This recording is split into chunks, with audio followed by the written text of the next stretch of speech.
Hello everyone, welcome to our channel human anatomy by doctor Ankit.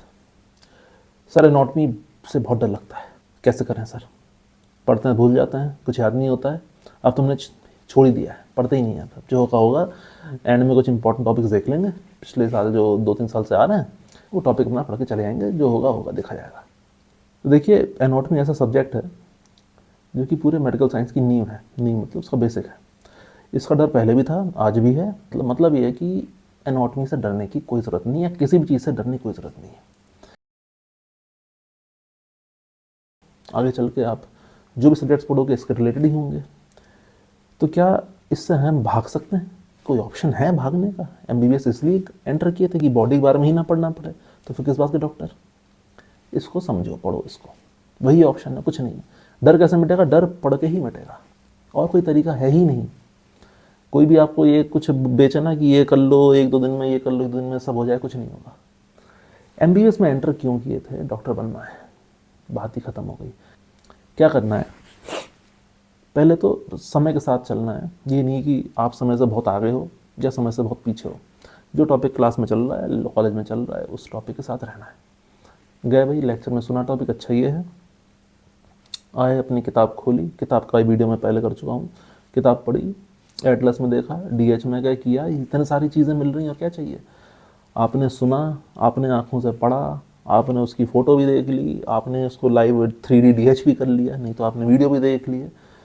Chapter कैसे पढ़ना है, एक छोटी ट्रिक बता देता हूँ। कोई भी चैप्टर आप खोलो, उसके देख लो यार, जैसे मान लो 10 पेज का चैप्टर है, फटाफट देख लो कि हाँ इसमें ये टॉपिक्स हैं। अभी पढ़ा नहीं वो चैप्टर, मेन जो हर पन्ने में ना 1-2 सब टॉपिक होते हैं, पढ़ लिया। एंड में एमसीक्यू हर चैप्टर के पीछे देते हैं, वो 2-3 एमसीक्यू पढ़ ली तो मालूम हो गया कि इस चैप्टर में इंपॉर्टेंट क्या है। अब तुम्हें पता है चैप्टर इंपॉर्टेंट क्या है, क्योंकि एमसीक्यू इंपॉर्टेंट टॉपिक से ही आएगा, तो तुम्हें चैप्टर का इंपॉर्टेंस पता है। अब जाके लेक्चर में बैठे, वहाँ नोट्स बना लिए फटाफट अपने, साफ सब कुछ नहीं लिखना है। आके अपना किताब खोली, अब तुमने भाई फैकल्टी ने पहले तुम्हें पढ़ाई दिया है, तुम्हें आके पढ़ो, एटलस देखो, काम खत्म। ये चलते रहना है, और इसको जब जितनी बार तुम करोगे उतना बार मज़ा आने लगेगा। क्यों? क्योंकि लेक्चर में तो तुम सोगे नहीं, तो लेक्चर में इंटरेस्ट आएगा। अब ऑब्वियसली बात है, फैकल्टी जो आ रहा है, 10, 15, 20, 25 साल का एक्सपीरियंस लेकर सामने जो फैकल्टी खड़ा है तुम्हारे, या मैडम खड़ी हैं, ऑब्वियसली बात है कि जो तुम नॉलेज देंगी वो उनका एक्सपीरियंस है, वो तो बहुत काम का होता है। लेक्चर से पहले 5 मिनट दो उस चैप्टर को, जाओ सुनाओ, तो आपका धीरे धीरे इंटरेस्ट आएगा। रिवीजन करते रहना, फिर रिवीजन करते रहना दूसरी चीज़, तो इससे आपका काम 80-90% हो जाएगा। अब आप क्या करोगे? एनाटॉमी देखो, एनाटॉमी बहुत बड़ा सब्जेक्ट है, बिल्कुल मानता हूँ। उसमें बीच में एम्ब्रियोलॉजी भी आ जाती है, फिर उससे पीछा छूटा हिस्टोलॉजी घुस गई, एंड में एक छोटी सी जेनेटिक्स भी आ जाएगी, 1-2 लेक्चर होते हैं, कोई बात नहीं। अब इसको सिंप्लीफाई करना है। एम्ब्रियोलॉजी तुमने पढ़ी, अब तुम्हें चीज़ों से बेनिफिट लेना है, चीज़ों से डरना नहीं है। एम्ब्रियोलॉजी पढ़ गई, अब एम्ब्रियोलॉजी का लेक्चर हुआ, तो एम्ब्रियोलॉजी, अब एम्ब्रियोलॉजी से तुम सोच रहे हो कि मैं क्या पढ़ूँ एम्ब्रियोलॉजी में कि मुझे ग्रॉस में फ़ायदा हो जाए, और होता है। मैं बताऊँ आपको, एब्डोमेन के जो भी टॉपिक्स हैं, थॉरेक्स टॉपिक्स हैं, हेड नेक के टॉपिक्स हैं, न्यूरो एनाटॉमी टॉपिक्स हैं, इन टॉपिक्स की ग्रॉस से पहले आप थोड़ी सी एम्ब्रियोलॉजी पढ़ लो। क्योंकि एम्ब्रियोलॉजी है क्या? एम्ब्रियोलॉजी है वो चीज़ बनी कैसे, बात खत्म। इनका मतलब फैक्ट्री, मतलब समझ के, मतलब कोई तुम्हें मान लो मोबाइल फ़ोन को अगर समझना है, इसकी फैक्ट्री चले जाओ, तुम्हें काफ़ी कुछ चीज़ें क्लियर हो जाएंगी। आधे घंटे फैक्ट्री का राउंड मान लो, तुम्हारा कुछ काफ़ी कुछ क्लियर होगा, इसमें क्या क्या मशीन कहाँ लगती है, कैसे काम करता है, काफ़ी कुछ क्लियर होगा। भाई एम्ब्रियोलॉजी है, एम्ब्रियोलॉजी हो गया। तुम कोई सर हिस्टो का कैसे करें? अब यार हिस्टो में क्या है? हिस्टो क्या है? हिस्टो है कि जो ऑर्गन है उसके अंदर जो सेल हैं वो किस तरह के हैं। तो यार देखो, लिवर के अंदर स्किन वाले सेल तो होंगे नहीं।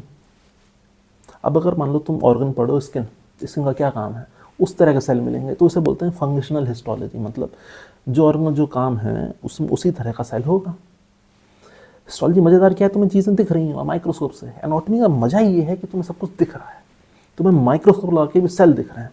तुम डीएच में जा रहे हो, तुम्हें मसल दिख रही है, तुम्हें हड्डी दिख रही है, तुम्हें नर्व्स दिख रही है, तुम्हें आर्टरी दिख रही है, तुम्हें वेन दिख रही है, तुम्हें चीज़ें दिख रही हैं साक्षात। जो केमिस्ट्री में हम या बायोकेमिस्ट्री में अब जो चीज़ें नहीं दिखती हैं, दिख रही है साक्षात। हाँ, इसमें बस एक चीज़ है यार, ये वॉल्यूम वाइज बहुत बड़ी है।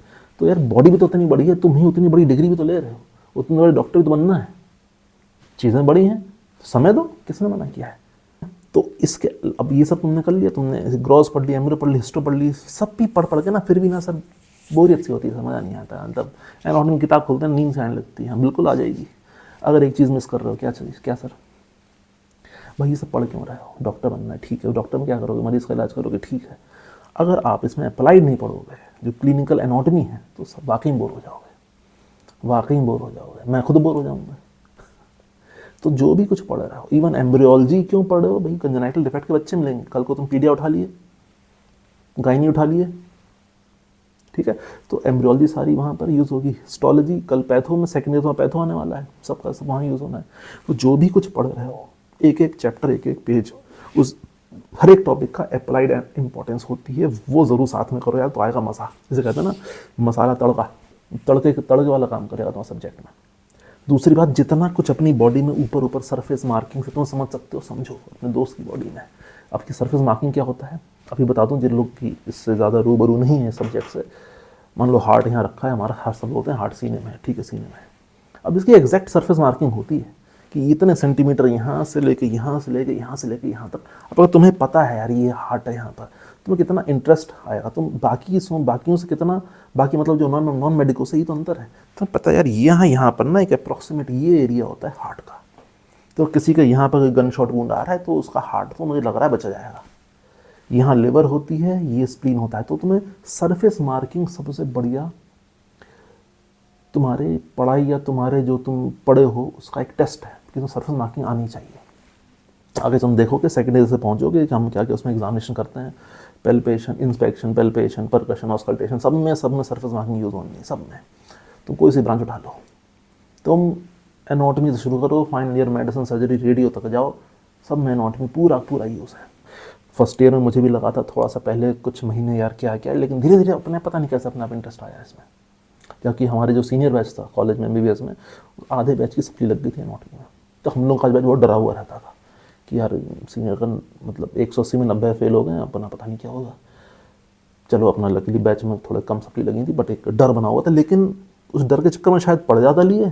तो एक मिथ है, मैं तो सीधे बोलता हूँ, एक मिथ है, ये मिथ को बस्ट करते हैं। एनाटॉमी से डर लगता है, कोई डर वाली बात नहीं है। अप्रोच गलत है, अप्रोच सही करोगे, मैं तो ये कहूँगा कि इससे ज़्यादा मज़ेदार सब्जेक्ट ही तुम्हें बहुत कम मिलेगा। शायद ही कोई सब्जेक्ट होगा इससे ज़्यादा मज़ेदार, इससे ज़्यादा तुम्हें, जो कि हाँ तुम्हें सब कुछ दिख रहा है यार, तुम सब कुछ छू सकते हो। आई होप ये मिथ बस्ट हो जाए और तुम्हारे जो मन में अगर डर रहा हो तो वो हट जाए, और किसी और को डर लग रहा हो तो उसका डर हटा दो, वीडियो उसे शेयर कर दो, है ना। चलो, अगर अच्छा लगा है तो लाइक ज़रूर करना, शेयर सब्सक्राइब करो। That's all. मिलते हैं अगले किसी और इंटरेस्टिंग वीडियो में। और कुछ और तुम्हें वीडियो चाहिए तो नीचे कमेंट बॉक्स में कुछ लिखो, सर इस पर कुछ बताएं, तो बिल्कुल जितना आपकी क्षमता है उस हिसाब से पूरी हेल्प की जाएगी। चलो, thank you, bye bye, and all the best for your future, for your results, everything. Bye bye.